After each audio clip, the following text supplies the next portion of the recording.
సెంచరీలు 3 హాఫ్ సెంచరీలు ఉండగా ఆంధ్రపై 51 బంతుల్లోనే 9 ఫోర్లు 9 సిక్స్లతో చేసిన 112 పరుగుల టోర్నీలో హైలైట్ గా నిలిచాడు. అతని ఎదుగుదలలో భారత మాజీ ఆటగాడు యువరాజ్ సింగ్ పాత్ర ఎంతో ఉంది. అభిషేక్కు మెంటర్గా యువి ఎన్నో రకాలుగా మార్గనిర్దేశనం చేశాడు.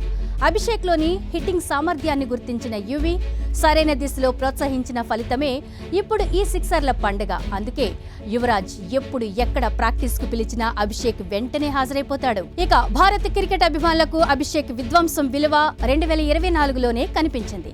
2022 సీజన్లో కూడా సన్ రైజర్స్ తరపున 426 పరుగులు చేసిన 2024 సీజన్లో మాత్రమే అతని స్థాయిని అమాంతం పెంచేసింది. హెడ్తో కలిసి అతను నెలకొల్పిన భాగస్వామ్యాలు ఐపీఎల్లో అద్భుతాన్ని చూపించాయి. ఈ టోర్నీలో ఏకంగా 204.21 స్ట్రైక్ రేటుతో అభిషేక్ 484 పరుగులు చేసి టీంను ఫైనల్ వరకు చేర్చాడు.